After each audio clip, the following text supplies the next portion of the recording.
उस नाम को, उस व्यक्तित्व को सादर स्मरण करती हूँ, नमन करती हूँ। और उस आदिवासियत की गौरवशाली परंपरा को बढ़ाने वाली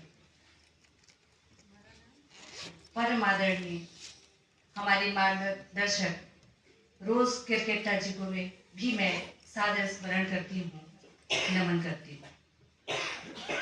तत्पश्चात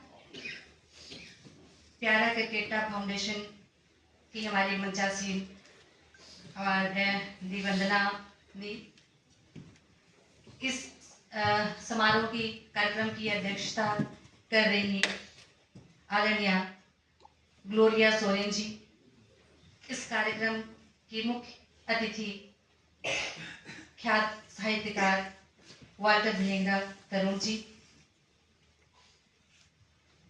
सम्माननीय ख्यात पत्रकार साहित्यकार विनोद कुमार जी,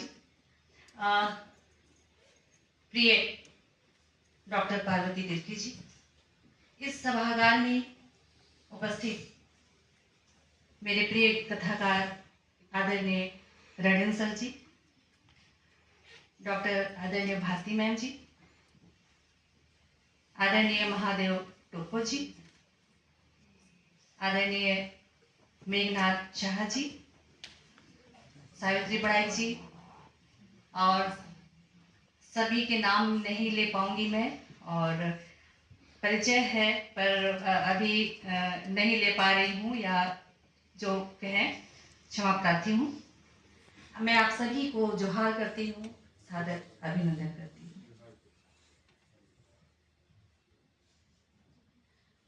रोज केरकेट्टा जी के नाम पर स्थापित सम्मान को प्रथमतः प्राप्त करना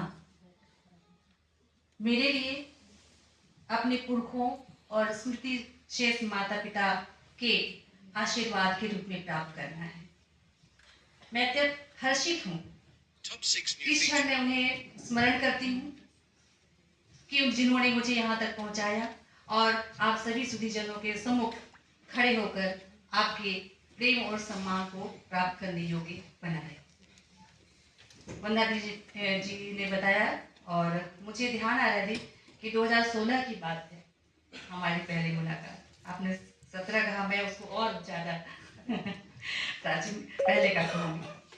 तो याद आ रहा है साल 2016 में जो मैं सर्वप्रथम रांची आई थी, पहली बार आई थी। उसके पहले कभी आने का मौका नहीं मिला था, और कार्यक्रम था साहित्य अकादमी का और प्यारा केरकेट्टा फाउंडेशन का समन्वित कार्यक्रम था, और जिसमें देश भर के आदिवासी महिला साहित्यकारों का जुटान था। उन सबसे मिलकर मैं बहुत रोमांचित हुई, बहुत अच्छा लगा, सारे लोग वहाँ मिले, और उससे ज़्यादा मैं रोमांचित हुई वंदना दी से मिलकर, क्योंकि उसके पहले हम फेसबुक पर मिलते थे, बातचीत होती थी आभासी दुनिया में, और मिलते ही दी ने कहा कि अरे फेसबुक में हम कुछ अलग दिखते हैं और सामने कुछ अलग दिखते हैं, और हम लोगों ने मुस्कुरा दिया था।